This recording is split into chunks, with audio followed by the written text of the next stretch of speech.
Hey, good morning, everybody. How we doing? Good to see you. Hey, it's warm here finally, right? Still nasty out, but at least it's warm. But great to have you here. Thanks for hanging out with us. If you're brand new, my name is Chad, and I'm the lead pastor here. And I think if we think about our lives, there are some pretty big challenges that we probably have to think through, right? Like, do we want to get married? And if we want to get married, what's it like to find the right person to marry? There's another big challenge, trying to pick the right career. What's the career that I want to do? Or living here in Washington, D.C., what team do I pull for? Because they all stink, right? I mean, it's hard to root for teams, but you got to take that challenge and figure this out. I think, though, the biggest challenge we face in life is trying to teach your teenage kid how to drive.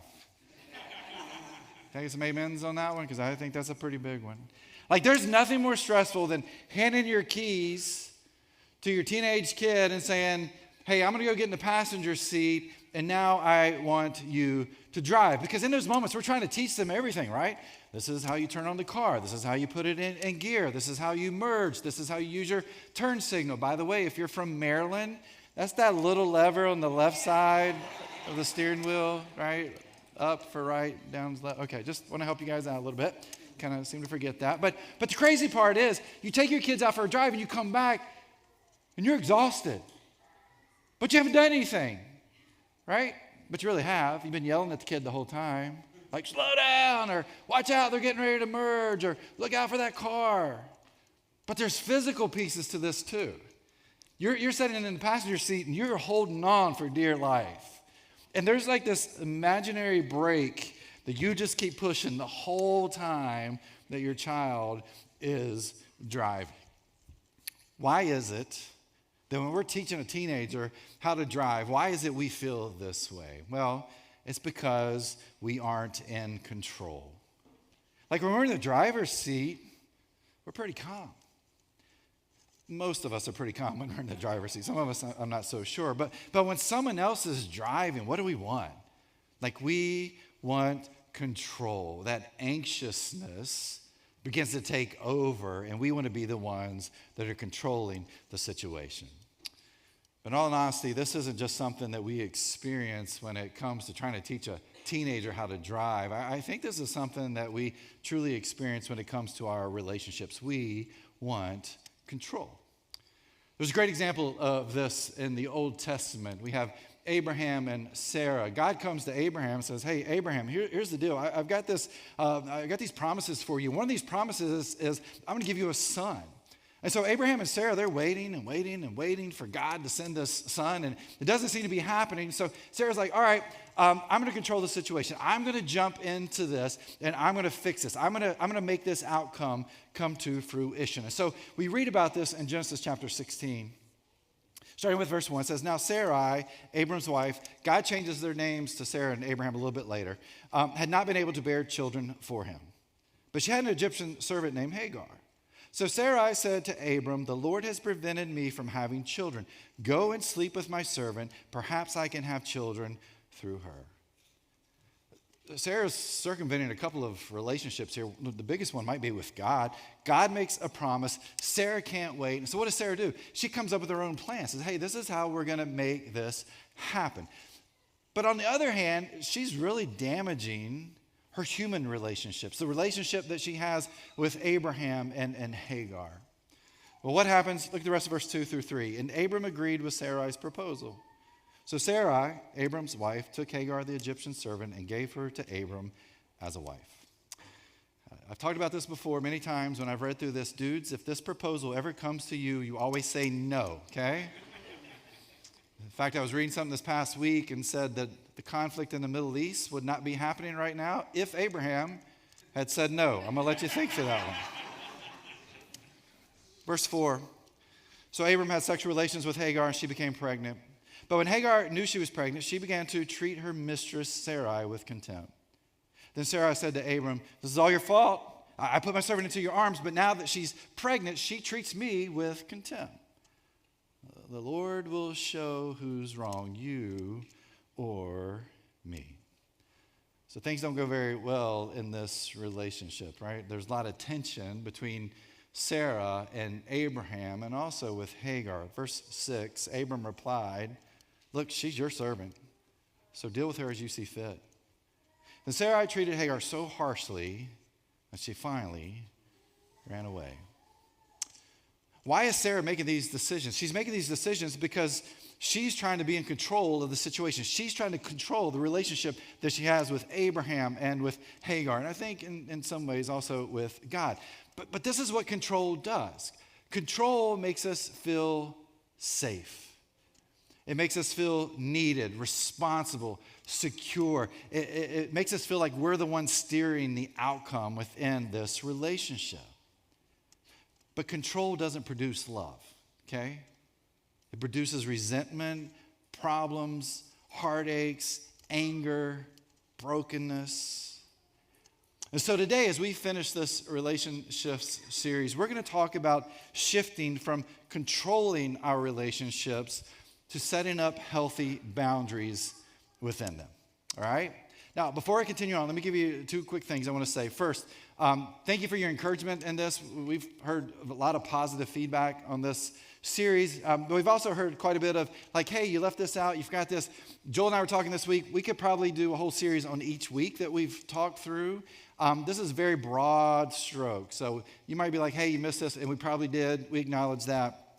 We're trying to hit this in kind of a broad stroke type setting here. The second thing is, we actually changed this series. Back in January, we had another series planned, and I was like, I feel like just from conversations that we were having people here in church and outside church, like people really struggling in their relationships. So we should do a series on relationships. And I'm going to be honest with you for a second. I was really like, you guys have a lot of relationship problems and you need to deal with them, right? So we need to do this series. I didn't realize till we got in the series, like, no, this series is actually for me. And it was one of those like Holy Spirit moments, like, okay, you're doing this, you think it's for other people, but it's actually for you. I'm learning so much about myself in this. So this series is all for me. I hope you get something out of it or have gotten something out of it through our time together.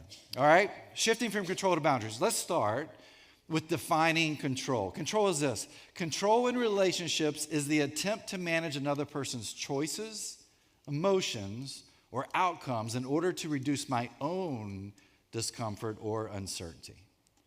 Like we read that, we're like, that sounds like Sarah.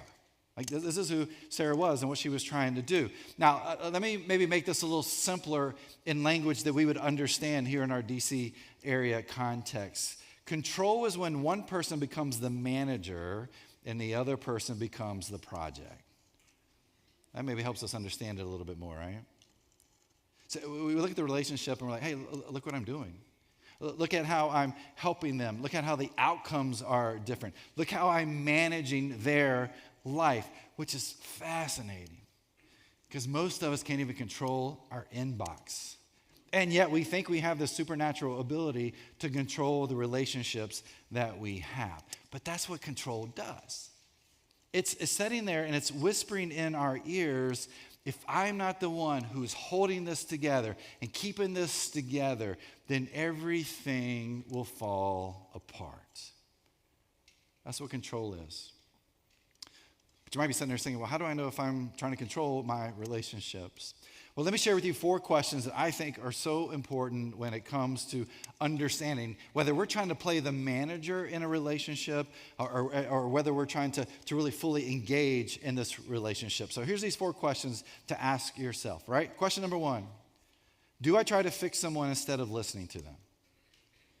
Right? Do I jump to solutions before trying to understand where they're coming from? Or do I feel uncomfortable when someone around me is struggling? But you know, when we do this, when we ask these questions, part of it is understanding phrases that we tend to say. So if this is us, do you use phrases like, here's what you need to do? Or if you would just listen to me? It may mean that we're trying to fix this relationship instead of listening to them. There's one question asked. Second question, do I pressure the other person instead of giving them freedom?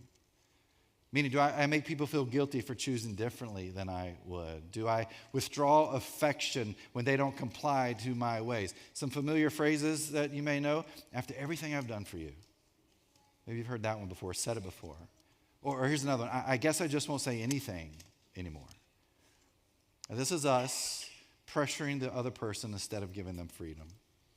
Here's another question. Do I try to influence other people through emotional manipulation instead of honest conversation? Right, when we're in this relationship and something's going on, there's conflict, do I sulk? Do I shut down? Do I use anger to force movement within the relationship? Do I express over-the-top disappointment? Like, if these are things that we do, then it might be that we're trying to emotionally manipulate that relationship instead of having an honest conversation. But here's a big one for many people who are Christians. Do I use God as my scapegoat for control?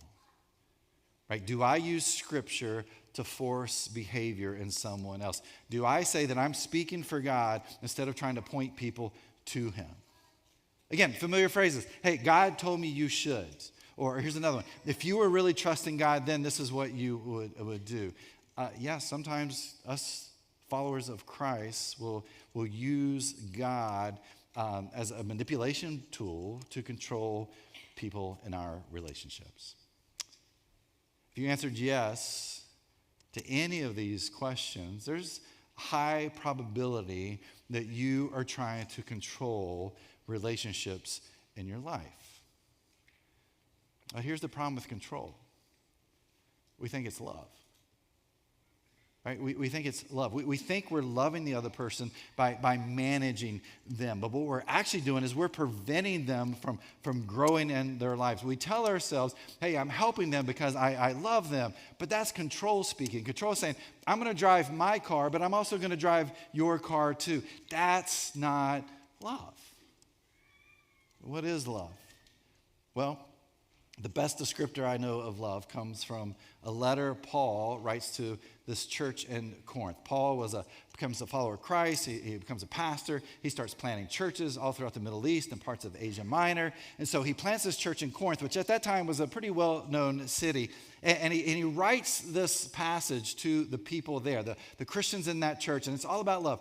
If you've never been to church before, you've probably heard this at a wedding. 1 Corinthians 13, here's what he says. Love is patient and kind. Love is not jealous or boastful or proud or rude. It does not demand its own way. It is not irritable, and it keeps no record of being wronged.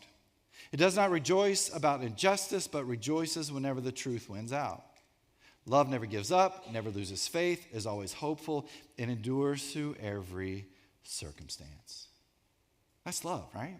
That's what love looks like. That's what love looks like within the relationships that we have. But notice what Paul does not say, okay? He doesn't say love is about managing a relationship. He doesn't say love is about controlling someone else. Notice what he says. He says love does not demand its own way. And that's because control does not produce love. It produces resentment, dependency, emotional distance, rebellion, anger, and people don't feel loved when they feel like they're being controlled. But I want to help them, right? They need me right now. They're going through so much. I want to make sure I'm caring for them. That could be true. But we also need to understand what our limits should be and what we should actually be carrying within this relationship when it comes to doing the best that we can for this person that we say we know, we care, and we love, right? Which is great because Paul actually gives us some of those guidelines. He writes a letter to a group of Christians in Galatia, and it's the book of Galatians in the New Testament. And he really gives us some insights into relationships. He says this in Galatians 6, verse 2, carry each other's burdens, and in this way you will fulfill the law of Christ. If anyone thinks they are something when they are not, they deceive themselves. Each one should test their own actions. Then they can take pride in themselves alone, without comparing themselves to someone else. For each one should carry their own load. If we go back and we look at verse 2 here, Paul talks about how we should carry each other's burdens. That word burden there means this crushing weight. It means it's something so heavy that we can't carry it on our own. It's too hard to lift by ourselves. And so in relationships, these are hard times people face. These are the tough things that happen in people's lives. The loss of someone close to them. Maybe it's a diagnosis that comes back that's not positive. It could be the end of a marriage. Or they just got that email that says, hey, your services are no longer needed. Like that's crushing weight. And all of us get that. All of us that experience that at some point in time in our life. These are the burdens that Paul is talking about here in Galatians chapter 6. He's like, help people with the things that are crushing them. Be there for them. Support them. Help them in those times. Carry those tough burdens. But if we move on down to verse 5, Paul uses another word. He uses this word load. And it's easy for us to think, well, burden and load, aren't those the same thing? Well, they're actually not here. This load that Paul uses, it's more like a personal backpack. Okay? It's the stuff that we each carry on our own. These are our daily responsibilities we have. These are the decisions and the choices and the consequences of our life on a daily basis. And what does Paul say here? He's like, hey, let them carry their own backpack. Like that's theirs to carry. But when we want to control the relationships we have in life, what do? We go and pick up and carry other people's backpacks that aren't ours to carry. And so what are we carrying? We're carrying their emotions. We're carrying their decisions, the consequences of those decisions. We're carrying their spiritual maturity, their personal growth. What we kind of do is we become like their spiritual Sherpas. If you're familiar with Sherpas, it's actually an ethnic group. I did not know this till doing research for this message, that's the name of an ethnic group, but that has stuck to be their title for the work that many of them done. Like literally, they're created differently than most humans in the way they process oxygen. I'm not going to get into all the details there. But anyway, if you've ever watched like a documentary about people who are trying to climb the highest peaks in the world, like K2 or Mount Everest, you know that they hire Sherpas to go with them. Now, on a typical climb that maybe you and I are jumping in to go climb one of these high mountains somewhere, we could probably carry about 15 to 30 extra pounds with us, and that's it. But these Sherpas can carry anywhere from like 45 to 100 extra pounds. And this could be about 80 to 125% of their actual body weight, right? It's incredible what they are able to carry. Some of us are carrying our own loads, but then like these Sherpas, we're also carrying the load, the backpacks of so many other people.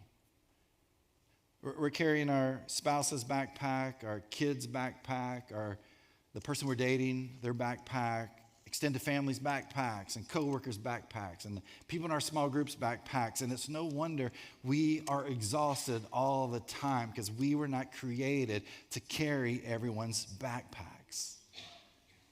And so many of those are not ours to carry. And so what are we doing? We're actually over-functioning in life. We're trying to do too much. We're trying to be all things to all people. But here's the crazy part. These people that we're in relationship with, they're not inviting us to help them climb Mount Everest, are they? I mean, they're just trying to get across the street to the local Starbucks to grab a coffee, and yet we feel like we've got to be there and be these spiritual Sherpas for them. We call this love. It's not love. It's actually us trying to control that person or control that relationship. And control doesn't help. Control brings harm. So how do we make sure that we're not over-functioning? How do we make sure we're not trying to control these relationships? Because if we do, resentment's going to just set in, and it's going to be on both sides. Here's what we do. We set boundaries. Boundaries show that we love the other person. But boundaries also help us be healthy people ourselves, and I think that's so key in this. Here's what boundaries are. Let me define it this way. Boundaries are limits and clarity we put around our own choices, time, emotions, and responsibilities so relationships can stay healthy. A person that had incredible boundaries is a guy named Jesus. In Luke chapter 5, we find that he's been asked to heal this guy. And so he touches this guy, heals the guy, and he tells the guy, he's like, here's what I want you to do. I want you to go to the temple, and I want you to show the religious leaders that you were healed. And I want you to tell them how this took place. But that's not exactly what this guy does. He actually ends up telling people in the town, in the community, about Jesus. And so we read this in Luke 5, 15 and 16. But despite Jesus' instructions, the report of his power spread even faster, and vast crowds came to hear him preach and to be healed of their diseases. But Jesus often withdrew to the wilderness for prayer. If we look at this passage here, the news of what Jesus did with this man and how he healed him, it begins to spread. So the crowds begin to grow bigger and bigger. More people are coming up and they want healing. So there's kind of this momentum that is building right there for Jesus. And in a moment where Jesus could have kept working, he could have kept healing people, he could have kept helping people, he could have carried more and more backpacks. What does he choose to do? He follows his boundaries. What's his boundary? Well, look at the last part of that passage. But Jesus often withdrew to the wilderness for prayer. Now, I know it's a little strange coming out of there, like, well, how does this connect? Well, here's Luke who's actually telling us Jesus leaves, everything that's happening around him, he leaves and goes to the wilderness so that he can spend time with God and he can spend time to pray. Now, here's what the key word is in this part of this passage. It's the word often. This means this wasn't something Jesus occasionally did. It's not something he just did this one time. It's not something he did only when he needed God to help him in some way. This was a part of his rhythms. This was a part of his life. He was intentional with this. Again, as it says here, it was often. In the midst of everything that's happening, in the midst of this momentum that's there, the request for him, as these crowds are gathering, as Jesus sees more and more needs from the people around him, now he could have easily controlled every situation, every connection, every relationship that was there, but he doesn't. And if you look at the life of Jesus, here's something you're going to notice. He doesn't heal everyone who needs it. He doesn't answer every request. He doesn't jump at every opportunity that is there. What does he do? He sets boundaries. And for him, the biggest boundary was he went and spent time with God in prayer. And it wasn't because he didn't love people. He loved people. He had this deep compassion for people. It's because he trusted God with the outcomes. Some of us feel guilty for setting boundaries with others. You know, people need me. I need to be accessible at all times. I need to help when asked. I need to control their emotions, their lives, their decisions. This is what they need for their life. And it feels like love, but it's not love. When we do this, this is all about control.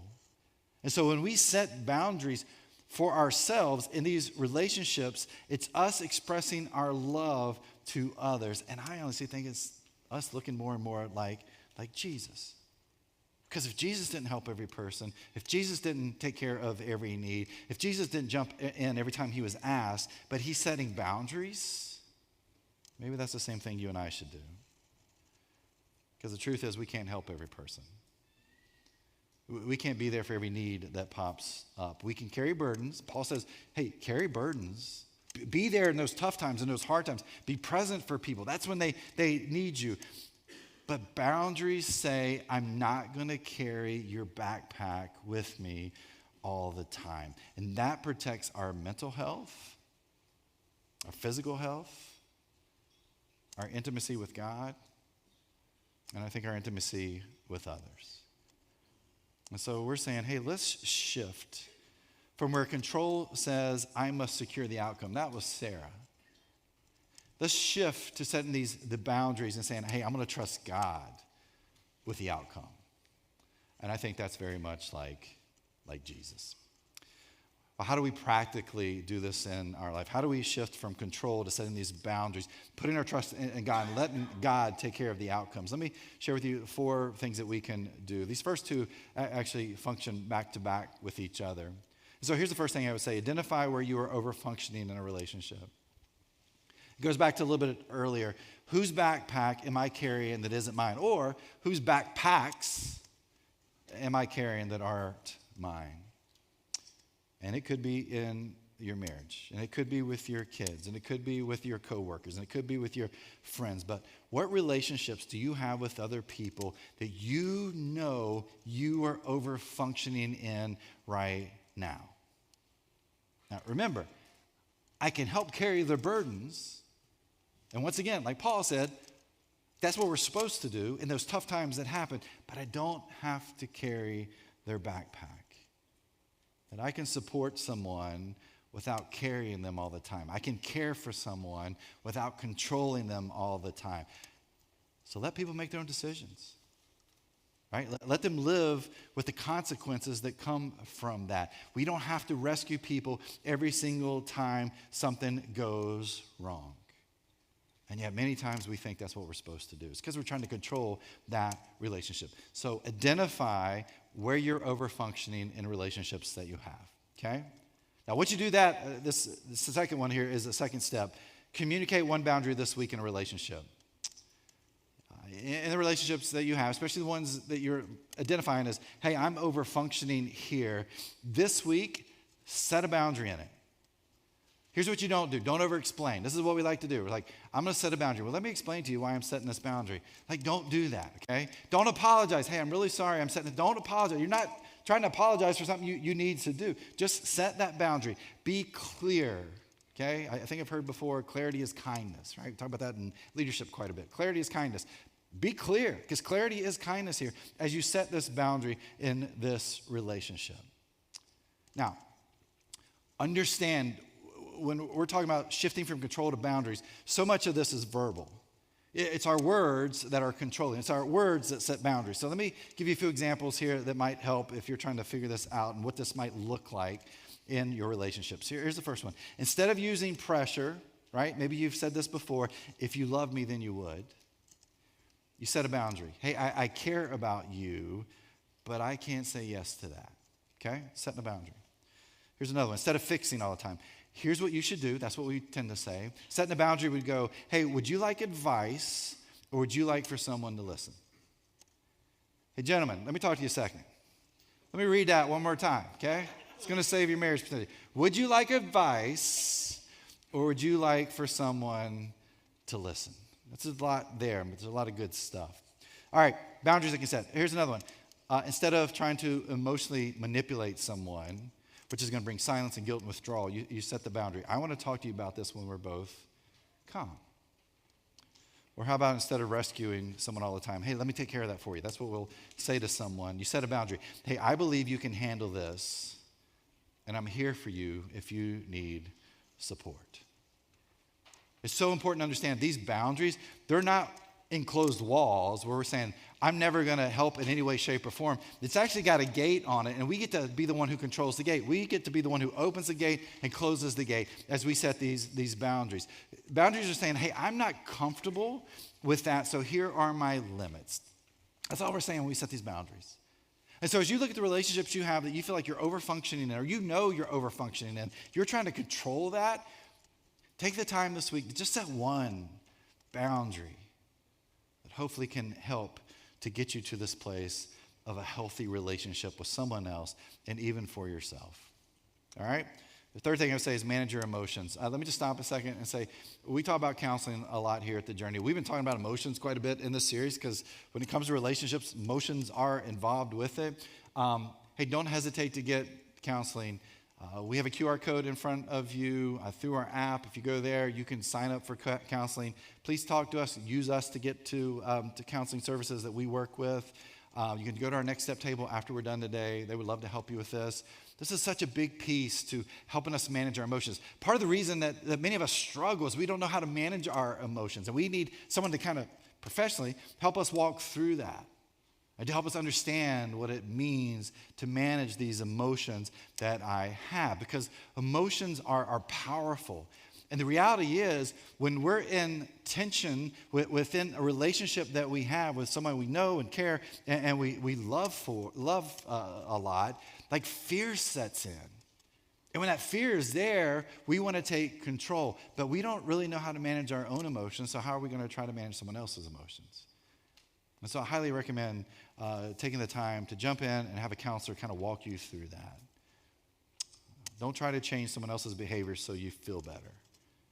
Manage your own emotions and reactions. I talked about this 2 weeks ago. We talked about pausing before reacting. Don't escalate the conflict that's there and take a step back when needed. It's all about learning to control and manage my own emotions.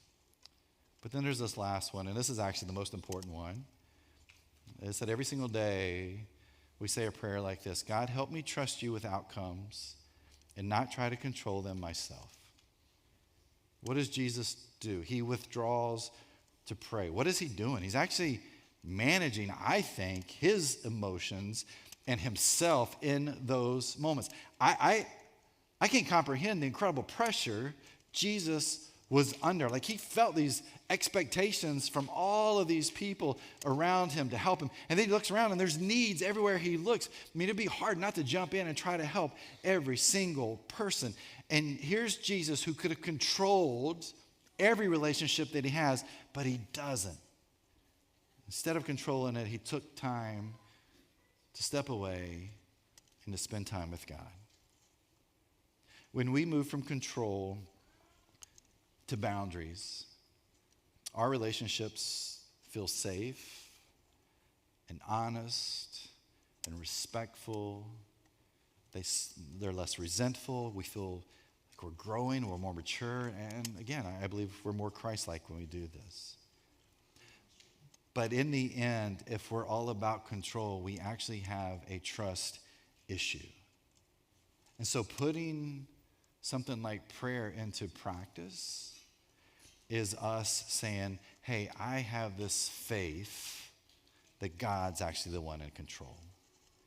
And there's no better way to do this than through prayer and inviting God into every relationship that we have in life.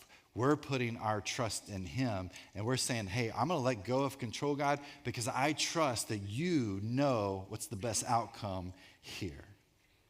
And so invite God into your relationships.